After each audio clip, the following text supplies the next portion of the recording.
እድሜ የጠገቡ መከራ የሚያውቁ ፈተና እንደሚታለፍ የሚያውቁ የሀገር አመራር ጥበብና ብልሃት ያላቸው ልምድ የቀሰሙ ሽማግሌ ሰዎች አሉ በቤተ መንግስት። ሲገዙ ይገዙ ነው። እሺ በላቸው። አባቴ አገዛዝ አጥቶባችሁ ከሆነ አቀልላችኋለሁ፣ ግብር አምስቶባችሁ ከሆነ እቀንስላችኋለሁ፣ አስተዳደር ተበላሽቶባችሁ ከሆነ አስተካክላለሁ፣ ግድ የላችሁም ታገሱ ብለን በፍቅር ሸኛቸው ነው መከሩ። ከማን ጋር እንማከር? እህቴ አንቺ ቆራቢ ነሽ፣ ከጫት ቃሚ ጋር መማከር ትችያለሽ? አንተ ቤተ ክርስቲያን ሳሚ ነህ፣ ጠንቋይ ቤት ከሚሄድ ሰው ጋር ትማከራለህ? አንተ ባለትዳር የተከበር ካባዋራ ነህ፣ ሲጠጣ ከሚያመሽ ወንደላጤ ጋር መማከር አለብህ? እየሰማችሁ ነው? አንተ ኦርቶዶክሳዊ የተዋህዶ ልጅ ነህ፣ በእምነት ከማይመስል ጋር ስለ ሃይማኖት መነጋገር አለብህ? የለብህ። አያችሁ፣ አማካሪ አለመምረጥ ወይም ደግሞ የጥሩ አማካሪን ድምፅ አለመስማት ከክብር ያዋርዳል፣ ስራን ያሳጣል፣ ህይወትን ያሳጣል፣ ትዳርን ይበትናል፣ ንግድን ያቀዘቅዛል፣ ፍቅርን ያሳጣል፣ ሰላምን ያሳጣል። አለመጸለያችን በምን ይታወቃል? በየቤታችን ዙራችሁ አላያችሁንም? በውጤቱ ይታወቃል። በውጤቱ ይታወቃል። የሚጸልይ ሰው እንደ አይነት መከራ፣ እንደ አይነት የችግር ዶፍ፣ እንደ አይነት የመከራ ዶፍ አይወርድበትም። የሚደርሰው መከራ ከኛ አለመጸለይ ብንጸልይም በትክክለኛው መንገድ አለመጸለይ እንዳለ ያስረዳል። እና ቅዱስ ዳዊት ቅድም እንዳልኳችሁ እንዲያው እኔ ገንዘቤ መቅኖ አጣ፣ ትዳሬ መቅኖ አጣ፣ ፍቅር አጣው፣ ሰላም አጣው፣ እሰራለሁ አይጠራቀምልኝም፣ ስይዘው እያመለጠ ስሰበስበው እየተበተነ ገንዘቤ ተነነ በነነ እያላችሁ የምትጨነቁ ሰዎች፣ ትዳራችሁ ውስጥ ሰላም ያጣችሁ ሰዎች፣ መደማመጥ የተሳናችሁ ባልና ሚስቶች፣ አሰሪና ሰራተኞች፣ ብቻ በየመስኩ በርና ግቢ የሸፈኑ ብዙ አይታል፣ ብዙ ችግር አለ። ይህን ለማስወገጃ ብቸኛው መንገዱ መዝሙረ ዳዊት ነው። ደህና መሻችሁ። ብቸኛው እኔ እንደው ዝም ብላችሁ በየአጥማቂው በየካህኑ እንደው እንዲኮነ የአይነ ጥላ የምንትስ ከምትሰቃዩ ሰው ሳታስቸግሩ ራሳችሁ መፍትሄው እጃችሁ ላይ አለ። የዳዊት መዝሙር ነው መፍትሄው። መፍትሄ ስራይ የሚፈታ በሽታን የሚበትን ችግርን የሚበትን እንባን የሚያብስ ቁስልን የሚፈውስ ስብራትን የሚጠግን ጉድለትን የሚሞላ ምስጋና አለበት፣ አድናቆት አለበት፣ እምነት አለበት። የሌለበት ነገር የለም። መዝሙረ ዳዊት ልመና ከፈለጋችሁ ንጹህ ልመና አለበት። ምስጋና ከፈለጋችሁ ንጹህ ምስጋና አለበት። ታሪክ ከፈለጋችሁ ንጹህ ታሪክ አለበት። መደነቅ ከፈለጋችሁ አድናቆት አለበት። የዳዊት መዝሙር ምዕመናን የሌለው ነገር የለም ነው እያልኳቸው ያለው። ጥንታውያኑ የተዋህዶ ሊቃውንት ልጆቻችሁን ስታስተምሩ ምስጢር መዝሙረ ዳዊት መቅድመ መሐረወሙ ለውሉድክሙ መጽሐፈ ሲራክ ወዳዊት ወሰሎሞን። ልጆቻችሁን አፋቸውን በመዝሙረ ዳዊት በመጽሐፍተ ሰሎሞን በመጽሐፈ ሲራክ አፋቸውን እንዲፈቱ አድርጓቸው ይላሉ። እስከ 7 ዓመት እስከ 10 ዓመት ያሉ ሕፃናት ለምን ተመረጠ ካላችሁኝ፣ እግዚአብሔርን መፍራት ያስተምራል። እናት አባትን መፍራት ያስተምራል። ታላቅን ማክበር ያስተምራል። ሽማግሌን ማክበር ያስተምራል። መላላክ መታዘዝን ያስተምራል። ይህን ስለሚያስተምር ልጆቻችሁን ይህን አስተምሩ ብሎ በፍትሐ ነገሥት ጽፈውልናል። ኢየሱስ ክርስቶስ ስለ ቀዳማዊነቱ፣ ስለ ጽንሰቱ፣ ስለ ልደቱ፣ ስለ መሰደዱ፣ ስለ ማስተማሩ፣ ስለ መጾሙ፣ ስለ መጸለዩ፣ ስለ መሰቀሉ፣ እጅግሮቹን ስለ መቸንከሩ፣ በጥፊ ስለ መመታቱ፣ ሐሞት ኮምጣጤ ስለ መጠጣቱ፣ በጥፊ ስለ መመታቱ፣ የሾህ አክሊል ራሱ ላይ እንደሚደፋበት፣ እንደሚጠማ፣ እንደሚሞት፣ እንደሚገነዝ፣ እንደሚቀበር፣ እንደሚነሳ፣ እንደሚያርግ ዳግመኛም እንደሚመጣ ይህን ሁሉ አጭቆ የያዘ መጽሐፍ ነው መዝሙረ ዳዊት ማለት ነው። እኛ አቀለል እንደው ዳዊት ደግሞ አለገለ እየተባለ አቀለል ነው እንጂ ትልቅ መጽሐፍ ነው። የዚህ መዝሙር ባለቤት ቅዱስ ዳዊት ነው። አባቶቻችን የዳዊት መዝሙር በውስጡ 7 ዋና ዋና ነጥቦች አሉበት ብለው ነድፈው አውጥተዋቸዋል። 150ው መዝሙር ቢበተንና ቢተነተን በ7 ርዕሶች ይጠቃለላል ብለዋል። አንደኛ ፍቅርን ይሰብካል፣ ሁለተኛ ሃይማኖትን ይሰብካል፣ ሶስተኛ ትህትናን ይሰብካል፣ አራተኛ ተስፋን ይሰብካል፣ አምስተኛ የኃጢአት ይቅርታን ይሰብካል፣ ተአምኖ ኃጣው ኃጢአተኝነትን ማመንን ይሰብካል፣ ስድስተኛ የኃጢአትን ይቅርታ ይሰብካል፣ ሰባተኛ መረዳዳት ዘረዋ ብለነ መረዳዳትን ይሰብካል። ስንት ነገር አልኳችሁ? ደህና ዋላችሁ? ስንት አልኳችሁ? በእውነቱ ዓለም ያልከፈለው ብድር የእስራኤል ብድር አለ። እስራኤል ባለው ለክርስትና ለብሉይ ኪዳን ለሐዲስ ኪዳን ባለውለታዎች ናቸው። እስራኤላውያን ባይኖሩ እስራኤል ባትኖር ብሉይ ኪዳንም ሐዲስ ኪዳንም ማርያምም ክርስቶስም የሚባል ነገር የለም ነበር። እውነቱን ለመናገር የሚገርማችሁ ከ66ቱ የሐዲስና የብሉይ ኪዳን በጥቅሉ መጽሐፍ ቅዱስ ወደ 64 የሚሆነውን የጻፉት እስራኤላውያን ናቸው። ነቢያት በጠቅላላ ሐዋርያት በጠቅላላ እመቤታችንን ጨምሮ ከፍም ሲል ክርስቶስ እስራኤላዊ ነው። ብዙዎቹ እስራኤል የሚባል ሀገር ባይኖር ሕዝበ እስራኤል የሚባል ሕዝብ ባይኖር ኑሮ ሐዲስ ኪዳን ብሉይ ኪዳን አጠቃላይ ክርስትና የሚባል ሃይማኖት አይኖርም ነበር። እነ ዳዊት እነ ሰሎሞን እስራኤላውያን ናቸው። እነ ሮማም እስራኤላውያን ናቸው። ምናልባት ዛሬ ሰዎች ታሪክና ፖለቲካ እየተምታታባቸው በእስራኤል የሚፈጸመውን በፍልስጤም የሚፈጸመውን አንዳንድ ጉዳይ እያዩ ሰዎቹን ሲሳደቡ ሲራገሙ ሰማለሁ። እኔ እውነቱን ለመናገር ፖለቲከኞች ሊያጠፉ ይችላሉ፣ መሪዎች ሊሳሳቱ ይችላሉ። ያ ህዝብ ግን ለዓለም ስልጣኔ፣ ለዓለም ሃይማኖት፣ ለዓለም ክርስትና ሌላው ቀርቶ ለእስልምናውም ቢሆን ውሃ ልኩና መሰረቱ የተጣለው በእስራኤላውያን። እውነቱን ለመናገር እነሱን ጠራና እባካችሁ የእስራኤል ሽማግሌዎች እኮ ትናንት ተሰብስበው መጥተው አባተ ሰሎሞን አገዛዝ አጽንቶብናል፣ ግብር አብዝቶብናል፣ አስተዳደሩ በደል አድርሶብናል። እባክህ ከአባተ ተሽለ ተገኝና አንተ አገዛዙንም አቀልልን፣ ግብሩንም ቀንስልን፣ አስተዳደሩንም አስተካክልልን አሉኝ ብሎ ነገራቸው። ለነማን የነገራቸው? ለሽማግሎቹ፣ ለትልልቆቹ፣ በእድሜም በልምድም በእውቀትም ለሚበልጡት ማለት ነው። ሽማግሎቹ ምን ብለው መከሩ? በቤተ ክርስቲያናችን ገድል፣ ድርሳን፣ ተአምራት የሚባሉ መጻሕፍት አሉ። ምክር የሞላባቸው ተግሳጽ የሞላባቸው ክርስትናን በሕይወታቸው የኖሩ ለክርስትናቸው የታረዱ የነደዱ የተገፈፉ የተገረፉ ስለ ክርስቶስ ሁሉ እንደ ትቢያ የቆጠሩ የላመ የጣመውን ዓለም አራግፈው የተዉ የዓይን አምሮታቸውን የልብ ፍላጎታቸውን ያልተከተሉ የክርስቶስ የመስቀሉ ቁስል የሚጠዘጥዛቸው ልምድ ያላቸው ቅዱሳን አሉ። ከነዛ ጋር ነው መማከር ያለብን። ከነዛ ጋር ነው መወያየት ያለብን።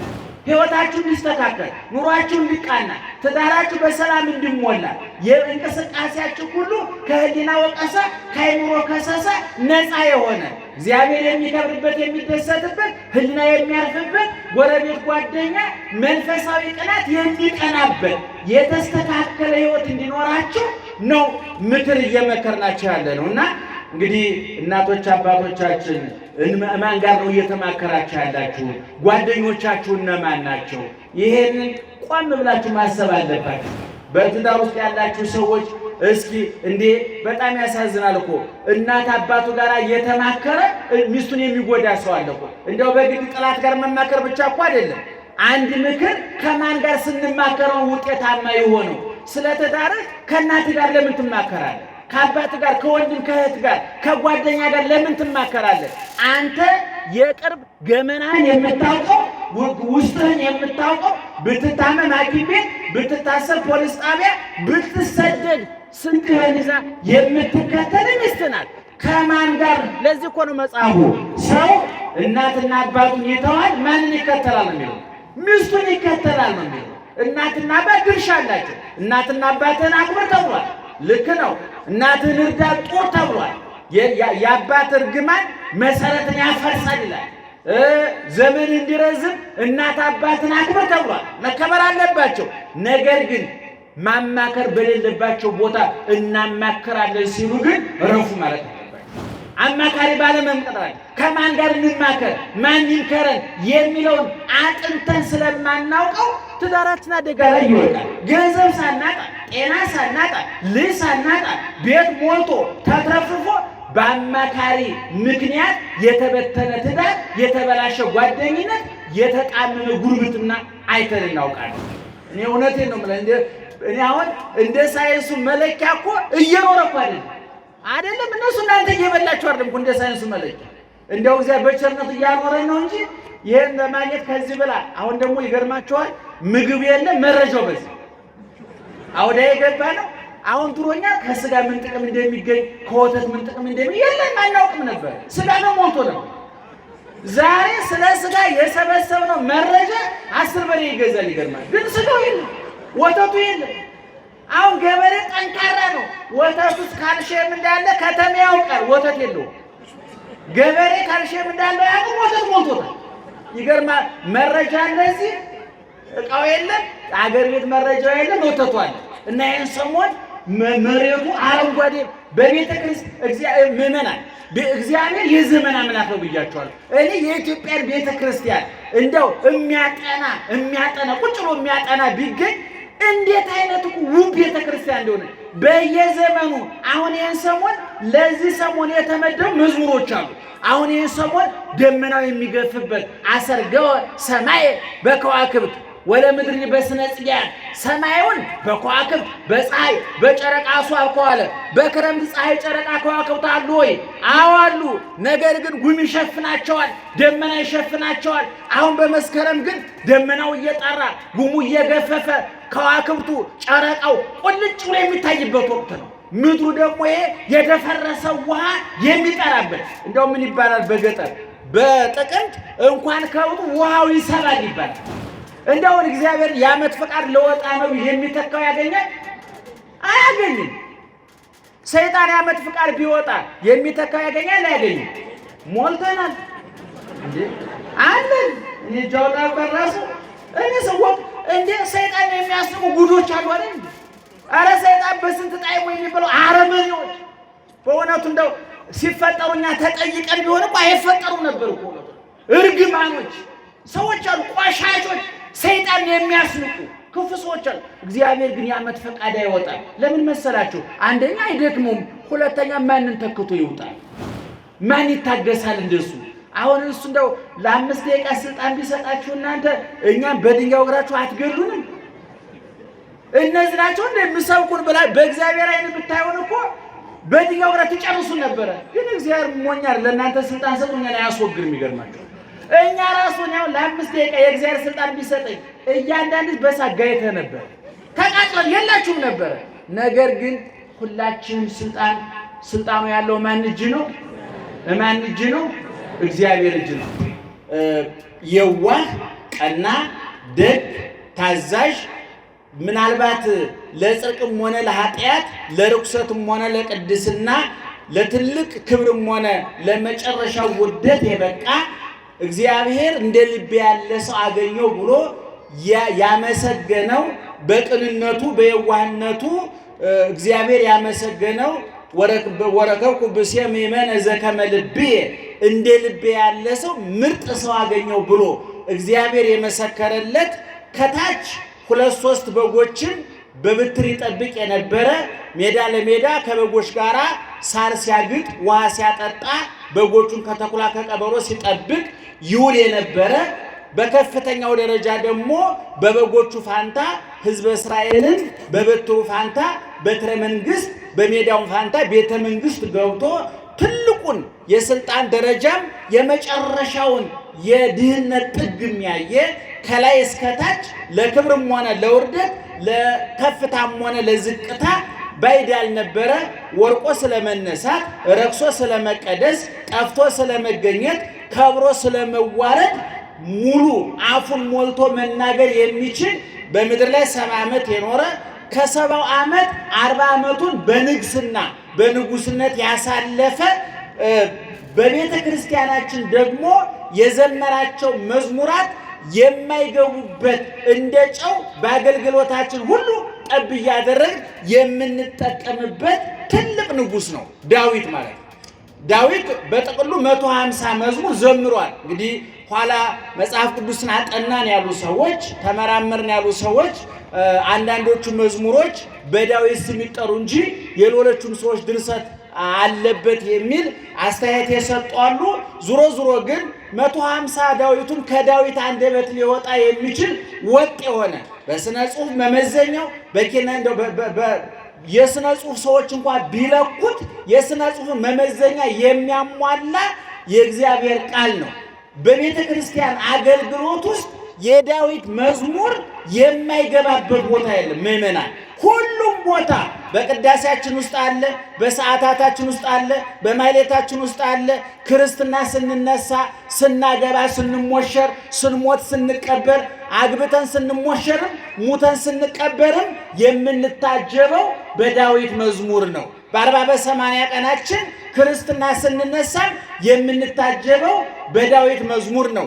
365 ቀን በሙሉ ቅዳሴ በሚቀደስባቸው አብያተ ክርስቲያናት ሁሉ ከወንጌል በፊት 3 መስመር የዳዊት መዝሙር ይዜማል። ደህና መሻችሁ። በደንብ እየሰማችሁ ነው። በደንብ ስሙኝ። ስለዚህ ቅዱስ ዳዊት በቤተ ክርስቲያናችን ትልቅ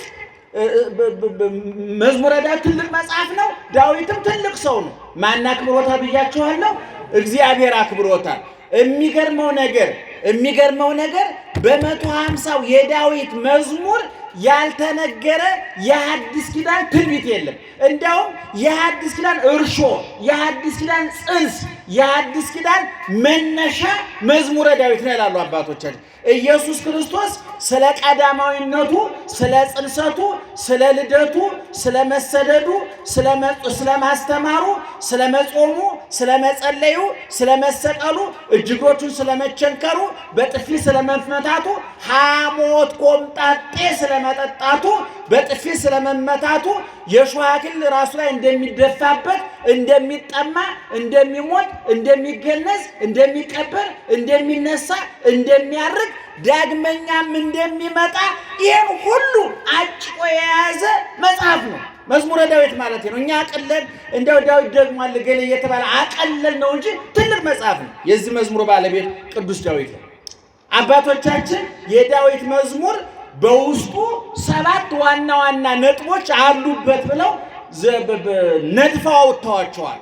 150 መዝሙር ቢበተንና ቢተነተን በ7 ርዕሶች ይጠቃለላል ብለዋል። አንደኛ ፍቅርን ይሰብካል፣ ሁለተኛ ሃይማኖትን ይሰብካል፣ ሶስተኛ ትህትናን ይሰብካል፣ አራተኛ ተስፋን ይሰብካል፣ አምስተኛ የኃጢአት ይቅርታን ይሰብካል፣ ተአምኖ ኃጣው ኃጢአተኝነትን ማመንን ይሰብካል፣ ስድስተኛ የኃጢአትን ይቅርታ ይሰብካል፣ ሰባተኛ መረዳዳት ዘረውሃ ብለነ መረዳዳትን ይሰብካል። ስንት ነገር አልኳችሁ?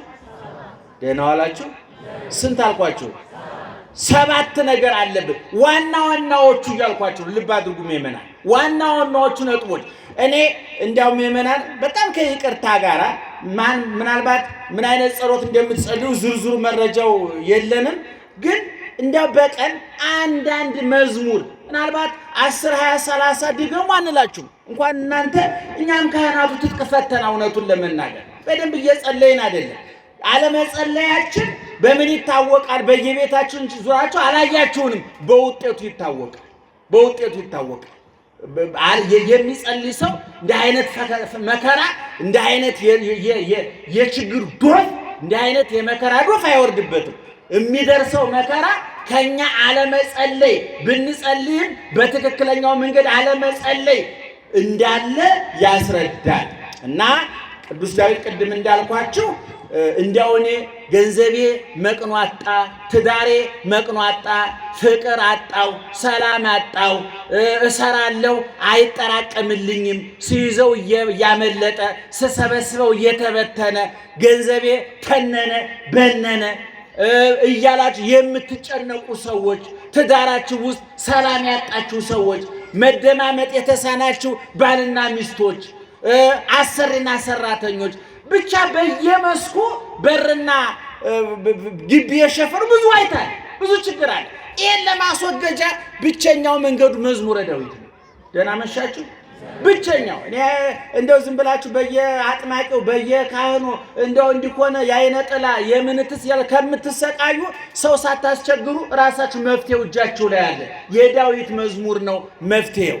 መፍትሄ ስራይ የሚፈታ በሽታን የሚበትን ችግርን የሚበትን እንባን የሚያብስ ቁስልን የሚፈውስ ስብራትን የሚጠግን ጉድለትን የሚሞላ ምስጋና አለበት፣ አድናቆት አለበት፣ እምነት አለበት። የሌለበት ነገር የለም። መዝሙረ ዳዊት ልመና ከፈለጋችሁ ንጹህ ልመና አለበት። ምስጋና ከፈለጋችሁ ንጹህ ምስጋና አለበት። ታሪክ ከፈለጋችሁ ንጹህ ታሪክ አለበት። መደነቅ ከፈለጋችሁ አድናቆት አለበት። የዳዊት መዝሙር ምዕመናን የሌለው ነገር የለም ነው እያልኳቸው ያለው። ስለዚህ መዝሙረ ዳዊትን ኦርቶዶክሳዊት ተዋሕዶ ቤተክርስቲያን በአገልግሎቷ ሁሉ ጣልቃ አስገብታ ትጠቀምበታለች። ቅድም ተናግሬያለሁ። የማይገባበት ቦታ አለ ብያችኋለሁ። ሁሉም ቦታ ይገባል ብያችኋለሁ አይደል?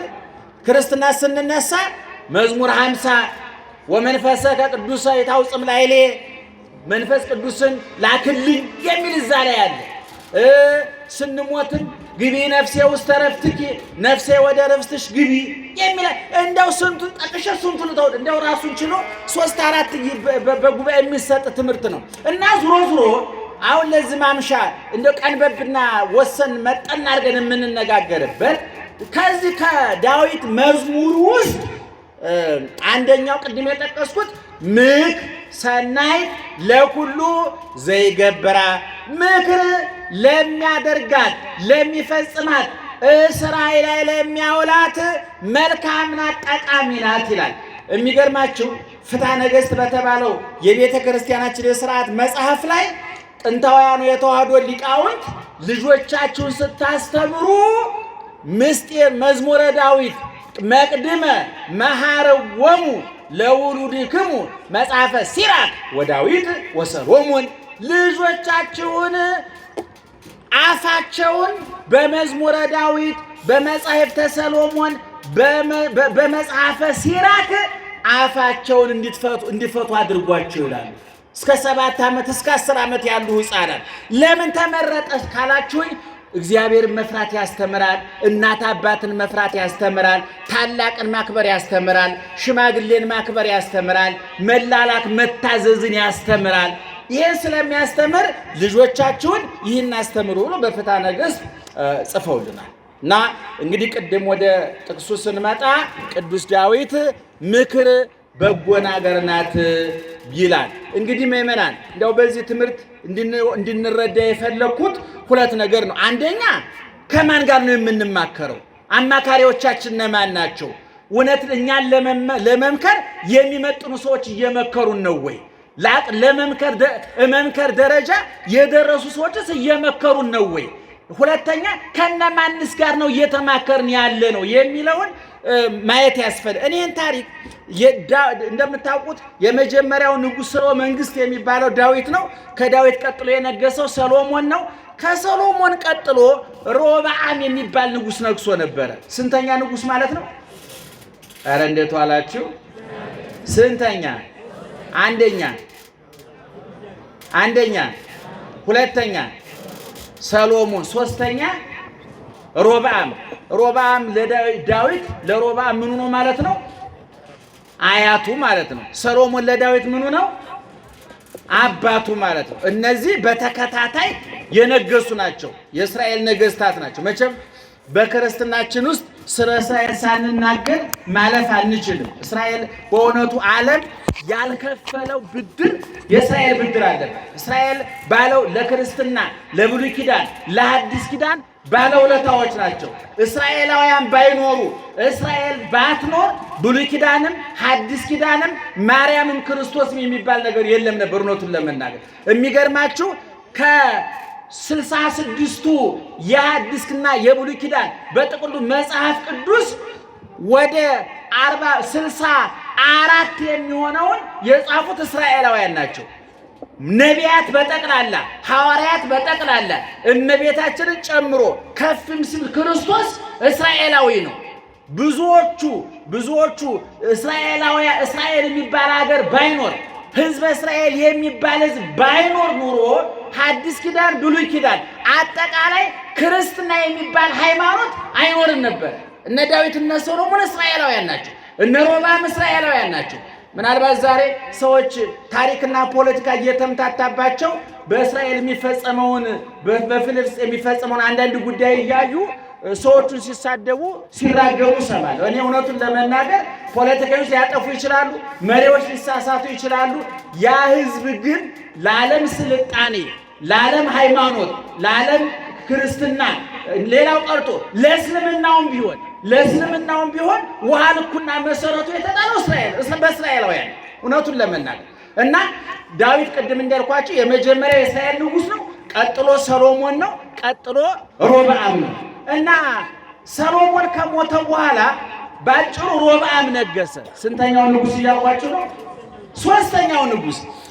እና እስራኤላውያን ልክ ሮብዓም ሰሎሞን ሲሞትና ሮብዓም ሲነግስ እስራኤላውያን ሽማግሌ መረጡና ከትልልቆቹ ነገር አዋቂዎች፣ ታሪክ የጠገቡ ምራቅ ያወጡ ማስረዳት የሚችሉ ትልልቅ ሽማግሌዎች ተመርጠው ወደ ሮብዓም መጡ። ለምንድን ነው የመጡት? ሮብዓምን ለማስገንዘብ ነው። መጥተው ምን አሉት? እባክህ አባት ሰሎሞን አገዛዙ ጸንቶብን ነበረ፣ ግብርም አብዝቶብን ነበረ። እባክህ አንተ ልጅ ነህ፣ ወጣት ነህ፣ አገዛዙን አቅልልን፣ ግብርም ቀንስልን።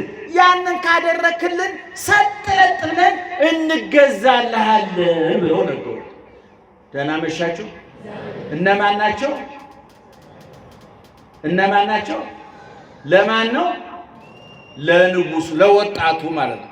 ከዛ ሮብዓም ይሄንን ጉዳይ ከ3 ቀን በኋላ ተመለሱ፣ መልሱን እነግራችኋለሁ አላቸው። አሁን ሮብዓም እነዛን ሸኘና በቤተ መንግስቱ 2 አይነት ሰዎች አሉ። ግማሾቹ በአባቱ በሰሎሞን በአያቱ በዳዊት ዘመን የነበሩ እድሜ የጠገቡ መከራ የሚያውቁ ፈተና እንደሚታለፍ የሚያውቁ የሀገር አመራር ጥበብና ብልሃት ያላቸው ልምድ የቀሰሙ ሽማግሌ ሰዎች አሉ በቤተ መንግስቱ።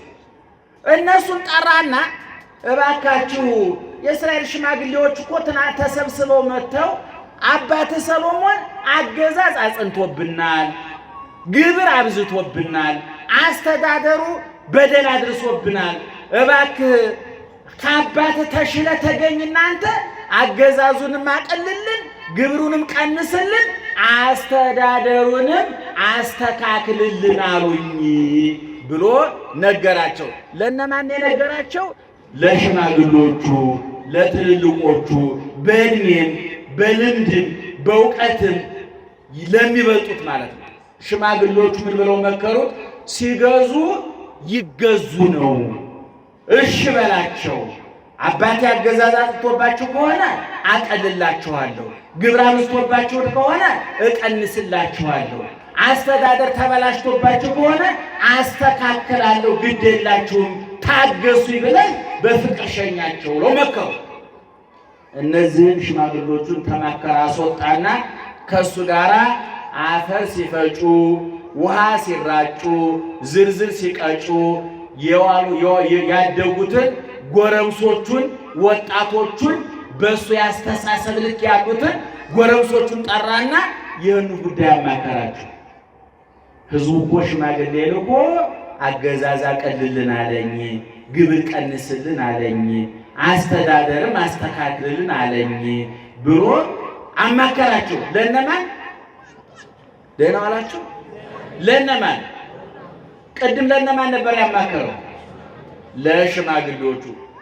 አሁን ወጣቶቹ ምን ይሉታል? እንዴ አንተ ወጣት መሪ ነህ፣ ስልጣን በእጅህ ነው፣ ኃይል በእጅህ ነው፣ ወታደር በእጅህ ነው፣ ሁሉን ነገር ማለት ትችላለህ።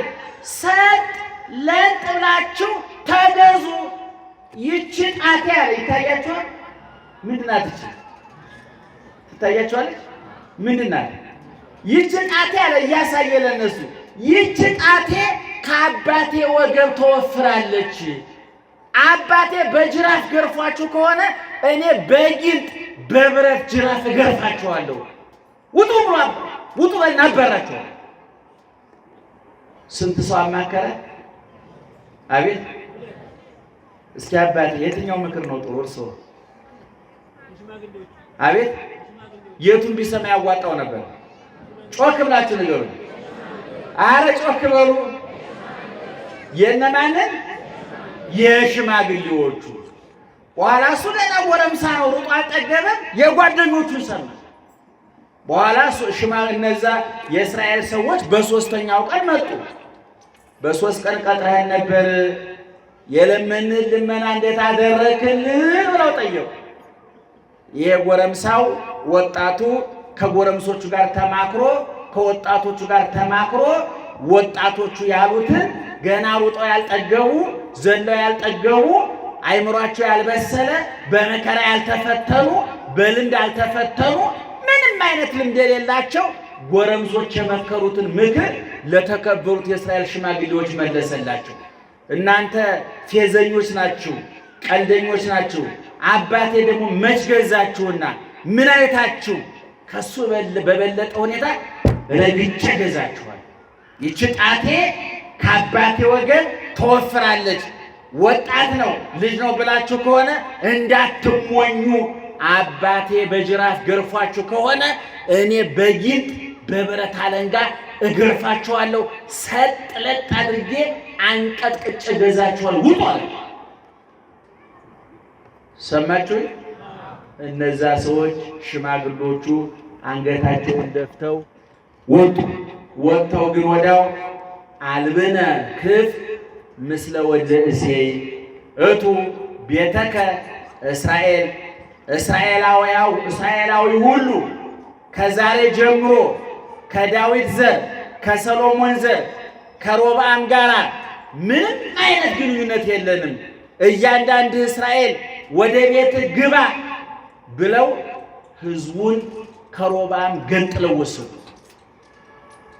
ሰሜን ሰማርያ በሚባለው ዛሬ በሰሜን እስራኤል ባለው 10 ነገድ ተገንጥለው በዚህ የማይረባ አማካሪ ከሌለው ልበ ቢስ ሰው ተለይተው ተገንጥለው የራሳቸው መንግስት አቋቋሙ። ወዲያው የተነገረው ወታደር መርጦ ላከ። የተላኩት ወታደሮች አፈር ዱቄት ሆነው ቀሩ። አስገባሪ ግብር ሰብስቦ ላኳቸው። ግብር እንሰበስባለን ብለው የተላኩት ሰዎች በድንጋይ ተወግረው አጥንታቸው ተከስክሶ ደማቸው ፈሶ ደመከር ሆነው ቀሩ። ከዛች ጊዜ ጀምሮ እስራኤል 2 ቦታ ተሰነጠቀች። ሰሜናዊ እስራኤል ሰማርያን ይዞ የራሱን መንግስት አቋቋመ። ደቡባዊ እስራኤል ኢየሩሳሌምን ይዞ ሮብዓም 2ቱን ነገድ ብቻ ይዞ ቀረ። የሚገርማችሁ ነገር 2ቱ ነገድ ራሱ የቀሩለት በሱ በጎ ስራ አይደለም። እግዚአብሔር ለዳዊት ከዘር የሚሾም አላጠፋብም፣ በአንተ ምክንያት ኢየሩሳሌምን እጠብቃታለሁ ብሎ ቃል ገብቶ ስለነበረ እግዚአብሔር በሕይወትና በቁሙ ከሞተው ከሮብዓም ይልቅ በሕይወት ከሌለው ከዳዊት ጋር የገባው ቃል ኪዳን ጠንክሮበት አሸንፎት 2ቱን ነገር ብቻ ሰጥቶት ኃያሏ እስራኤል ተበታትና ለውጭ ጠላት ተጋልጣ የሰሜኖቹ እነዚህ 10 ነገድ ከውጭ ጠላት ጋር እየተማከሩ ከግብጾች ጋር ከሶሪያዎች ጋር ከፋርሶች ጋር እየተማከሩ ጠላት ይዘው እያመጡ ቤተ መቅደሱን እያዘረፉ ወርቁን ብሩን እያዘረፉ ትልቅ መከራ ደረሰ። ታላቋ እስራኤል ተዳከመች። ሕዝቡ እርስ በርሱ ተባላ፣ ተናከሰ፣ ተጫረሰ። ይመና ሰምታችሁኛል? ጥፋቱ የማን ነው? ንገሩኝ። ጥፋቱ የማን ነው? የማን ነው? ምን ነው ስህተቱ? ከማን ጋር መማከሩ? ከማን ጋር መማከሩ? ከወጣቶቹ ስለዚህ ቅድም የትምህርታችን መነሻ ላይ ምን ብያችኋለሁ? ከማን ጋር እንማከር? እህቴ አንቺ ቆራቢ ነሽ፣ ከጫት ቃሚ ጋር መማከር ትችያለሽ? አንተ ቤተ ክርስቲያን ሳሚ ነህ፣ ጠንቋይ ቤት ከሚሄድ ሰው ጋር ትማከራለህ? አንተ ባለትዳር የተከበርክ አባወራ ነህ፣ ሲጠጣ ከሚያመሽ ወንደላጤ ጋር መማከር አለብህ? እየሰማችሁ ነው? አንተ ኦርቶዶክሳዊ የተዋህዶ ልጅ ነህ፣ በእምነት ከማይመስል ጋር ስለ ሃይማኖት መነጋገር አለብህ? የለብህ። አያችሁ፣ አማካሪ አለመምረጥ ወይም ደግሞ የጥሩ አማካሪን ድምፅ አለመስማት ከክብር ያዋርዳል፣ ስራን ያሳጣል፣ ህይወትን ያሳጣል፣ ትዳርን ይበትናል፣ ንግድን ያቀዘቅዛል፣ ፍቅርን ያሳጣል፣ ሰላምን ያሳጣል። አሁን የወጣት ከሽማግሌዎቹ ጋር ተማክሮ ቢሆን ሽማግሌዎቹ የመከሩትን ሰምቶ ቢሆን ህዝቡን ከመከራ ያተርፈው ነበረ። እስራኤልን ከመዳከም ያተርፋት ነበረ። የዳዊትም ዝና የሰሎሞንም ዝና ይቀጥል ነበረ። በዚህ በመጽሐፈ ሲራክ ምዕራፍ 37 ከቁጥር 1 ጀምሮ ስታነቡ ሰሎሞን ነው ሲራክ ምን ይላል? ይትማከር ምስለ ደንፃዊ ለውሂበ ምጽዋት፣ ምጽዋት ስለመመጽወት ከስስታም ሰው ጋር አትማከር ይላል። እንደብቅ እንጂ እንስጥ አይልህም። ከወዳም ሰው ጋር ስለ ጾም አትማከር፣ ስለ ጀግንነት ከፈሪ ሰው ጋር አትማከር። ከማን ጋር ነው መማከር ያለብኝ? አንተ ጫት ከሚቅም፣ ሲጋራ ከሚያጭስ፣ መጠጥ ከሚጠጣ፣ ትዳሩን ከማያከብር ከዝርክርክ ሰው ጋር እየዋልክ ሕይወት ሊስተካከል አይችልም። አማካሪ ምረጥ። አያችሁ፣ በቤተ ክርስቲያናችን ገድል፣ ድርሳን፣ ተአምራት የሚባሉ መጻሕፍት አሉ። ምክር የሞላባቸው፣ ተግሳጽ የሞላባቸው ክርስትናን በሕይወታቸው የኖሩ ለክርስትናቸው የታረዱ፣ የነደዱ፣ የተገፈፉ፣ የተገረፉ ስለ ክርስቶስ ሁሉ እንደ ትቢያ የቆጠሩ የላመ የጣመውን ዓለም አራግፈው የተዉ የዓይን አምሮታቸውን የልብ ፍላጎታቸውን ያልተከተሉ የክርስቶስ የመስቀሉ ቁስል የሚጠዘጥዛቸው ልምድ ያላቸው ቅዱሳን አሉ። ከነዛ ጋር ነው መማከር ያለብን፣ ከነዛ ጋር ነው መወያየት ያለብን። ስለዚህ በዚህ በመጽሐፈ በቅዱስ ጳውሎስ በዚህ በቆሮንቶስ 15:32 ላይ መልካሙን ጠባይ መጥፎ ባልንጀርነት መልካሙን ጠባይ ያጠፋል ይላል። መጥፎ ባልንጀርነት መልካሙን ጠባይ ምን ያደርገዋል? ያጠፋዋል። እንደው እዚህ ውስጥ ያላችሁ ልምድ ያላችሁ እንደው በጓደኞቻችሁ ምክንያት ጫት የለመዳችሁ የላችሁ? በጓደኞቻችሁ ምክንያት ሲጋራ የለመዳችሁ የላችሁ? በጓደኞቻችሁ ምክንያት ውጭ እያመሻችሁ እያደራችሁ እናት አባታችሁ ያሳዘናችሁ የላችሁ? በጎረቤቶችሽ ምክንያት ባልሽን፣ ከጎረቤቶች ምክንያት ሚስትን ያሳዘንክ ሰው የለ? ስለዚህ ከማይመስላችሁ ሰው ጋር አትማከሩ። ከማይመስለን ሰው ጋር በዋልን ቁጥር የሚገጥመን ይሄ ነው። መጻሕፍት የሚመክሩን መጻሕፍት የሚያስተምሩን ይሄ ነው። ለዚህ ነው ቅዱስ ዳዊት ምክር ሰናይ ለሁሉ ዘይገብራል፣ ምክር ለሚፈጽማት ሁሉ ምክር ትጠቅማለች፣ ታገለግላለች። ምክር ማለት በሌላ ቋንቋ እኮ ትምህርት ማለት እኮ ነው። አሁን እኛ እየመከርናችሁ እያስተማርናችሁ እኮ ነው። ሕይወታችሁ እንዲስተካከል፣ ኑሯችሁ እንዲቃና፣ ትዳራችሁ በሰላም እንዲሞላ፣ የእንቅስቃሴያችሁ ሁሉ ከህሊና ወቀሳ ከአእምሮ ከሰሳ ነፃ የሆነ እግዚአብሔር የሚከብርበት የሚደሰትበት፣ ህሊና የሚያርፍበት፣ ጎረቤት ጓደኛ መንፈሳዊ ቅናት የሚቀናበት የተስተካከለ ሕይወት እንዲኖራችሁ ነው ምክር እየመከርናችሁ ያለ ነው። እና እንግዲህ እናቶች አባቶቻችን ማን ጋር ነው እየተማከራችሁ ያላችሁ? ጓደኞቻችሁ እነማን ናቸው? ይሄንን ቆም ብላችሁ ማሰብ አለባችሁ። በትዳር ውስጥ ያላችሁ ሰዎች እስኪ እንዴ በጣም ያሳዝናል እኮ እናት አባቱ ጋር እየተማከረ ሚስቱን የሚጎዳ ሰው አለ እኮ። እንደው በግድ ጠላት ጋር መማከር ብቻ እኮ አይደለም። አንድ ምክር ከማን ጋር ስንማከረው ውጤታማ የሆነው? ስለ ትዳርህ ከእናት ጋር ለምን ትማከራለህ? ከአባት ጋር፣ ከወንድም ከእህት ጋር፣ ከጓደኛ ጋር ለምን ትማከራለህ? አንተ የቅርብ ገመናህን የምታውቀው ውስጥህን የምታውቀው ብትታመም ሐኪም ቤት፣ ብትታሰር ፖሊስ ጣቢያ፣ ብትሰደድ ስንቅህን ይዛ የምትከተል ሚስት ናት። ከማን ጋር? ለዚህ እኮ ነው መጽሐፉ ሰው እናትና አባቱን ይተዋል ማንን ይከተላል የሚለው። ሚስቱን ይከተላል ነው የሚለው። እናትና አባት ድርሻ አላቸው። እናትና አባትህን አክብር ተብሏል። ልክ ነው። እናትህን እርዳ ጦር ተብሏል። የአባት እርግማን መሰረትን ያፈርሳል ይላል። ዘመን እንዲረዝም እናት አባትን አክብር ተብሏል። መከበር አለባቸው። ነገር ግን ማማከር በሌለባቸው ቦታ እናማከራለን ሲሉ ግን ረፉ ማለት አለባቸው።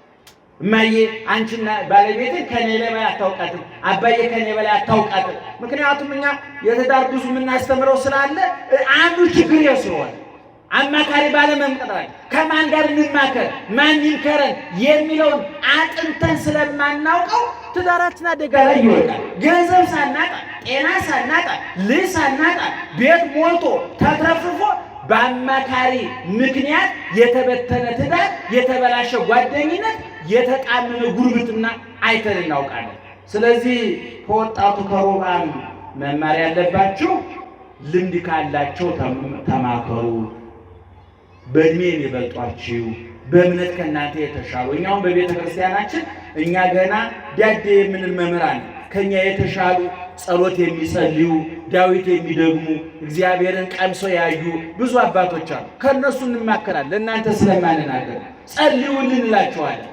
ሰላም ለኪ ድገሙልን እንላቸዋለን። ምክንያቱም በእድሜ ይበልጡናል፣ በእውቀት ይበልጡናል፣ በእምነት ይበልጡናል፣ በበጎ ስራ ይበልጡናል። ከነሱ ጋር ስንማከር የበለጠ ጠንክር እንወጣለን፣ የበለጠ በርትተን እንወጣለን። አዲስ ሯጭ ልምድ ካለው ሯጭ እኮ ልምድ ይጠይቃል አይደል? እንዴት አድርገህ አሸነፍ፣ ልምምድ እንዴት ነው የምትሰራው? ነገሩ የኛ ሀገር ሰው ጠማማ ነው፣ ልምዱን አያካፍልም እንጂ ብዙ ልምድ ይከፈላል። ከእናንተ በፊት ከነበረው ሰው ታላቅ እህትሽ ለታናሽ እህቷ ምንድነው የምትመክራት? ታላቅ ወንድም ለታናሽ ወንድም ምንድነው የሚመክረው? እኔ እንደዚህ በዛ አልፌ ነው ውጤታማ የሆንኩት፣ አንተ በርታ ጠንክር ብሎ ያሳያል ወይ? ይሄ ቅድም በተናገርኩት መሰረት ከማን ጋር እንደምንማከር ማወቅ አለብን። የመከረን ያስተማረን የአባቶቻችን አምላክ ክብርና ምስጋና ይግባው። እግዚአብሔር ሀገራችንን ሰላም ያድርግልን፣ ሕዝባችንን ሰላም ያድርግልን። ዛሬ ቤተክርስቲያን ያደረሰው አለ? እስኪ ቤተክርስቲያን ማህሌት ያደራችሁ አጨብጭቡ እስኪ። ያላደራችሁ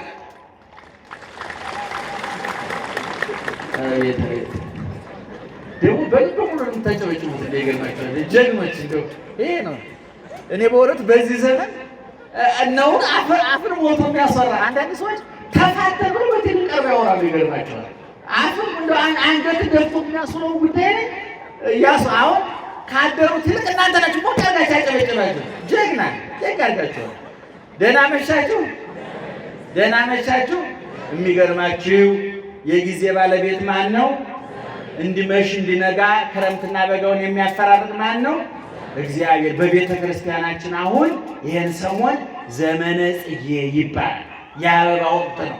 ምናልባት አዲስ አበባ አይታወቅም እንጂ በገጠር ያደጋችሁ ታውቁታላችሁ። አሁን አተሩ፣ ባቄላው፣ በቆሎው የሚደርስበት ገበሬ ከላይ ውሃ ከታች ውሃ በጭቃ በረሃብ ሲጠበስ ክረምቱን አሳልፎ አሁን እህል ደርሶ አትኩራ ገብስ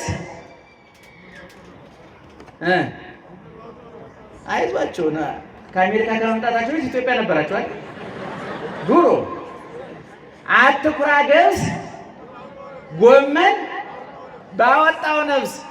ገጠር ያደጋችሁ ሰዎች በሐምሌ እንጀራ በሰፌድ ሲቀር ታስታውሳላችሁ?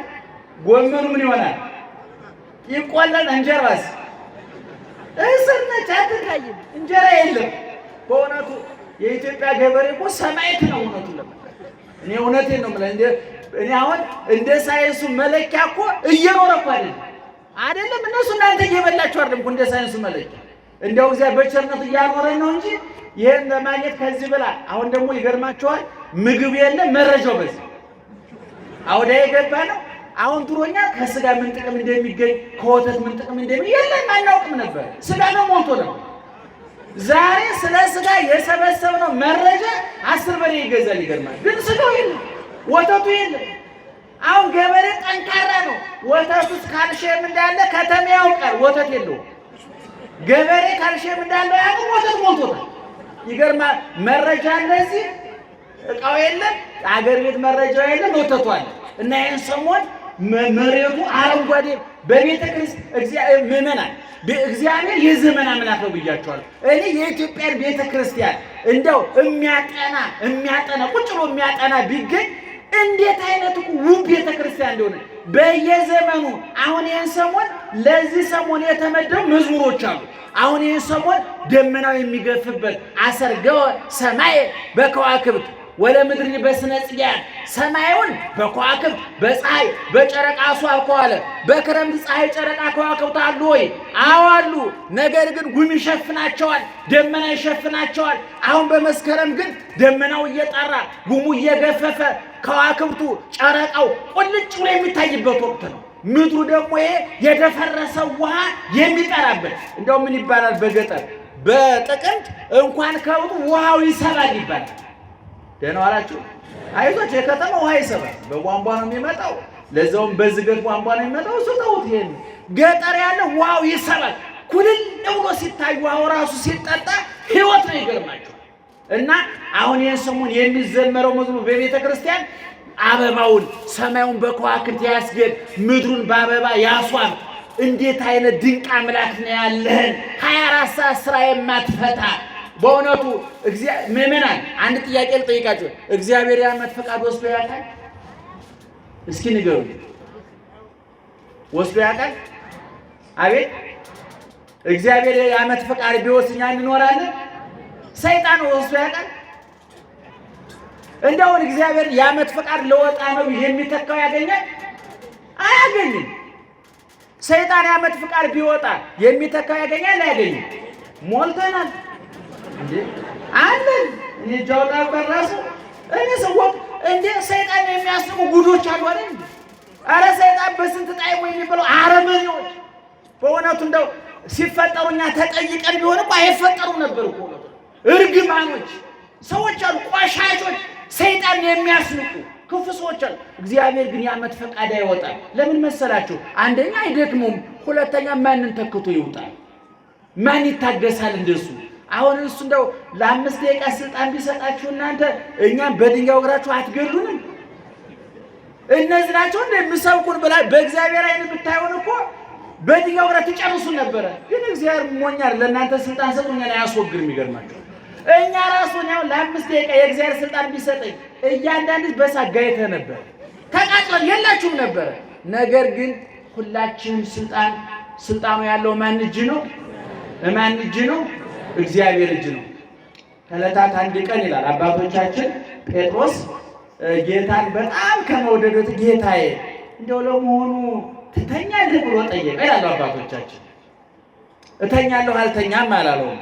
አንድ ውሃ በዋንጫ በጽዋ ውሃ ሞላና ወይን ሞላና ያዛል። ጴጥሮስን ይዞ ቁጭ አለ።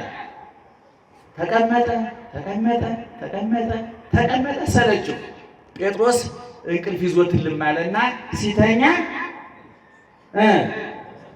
ጽዋውን ለቆት ለካ ጽዋው ወርቆ ውሃው ፈሷል። ብንን አለ። ጌታዬ ጽዋ ምልጦ ውሃው ፈሰሰ። እኔ እንቅልፍ ቢወስደኝ ኑሮ እንዳንተ ዓለም እንዲሁ ነበረ።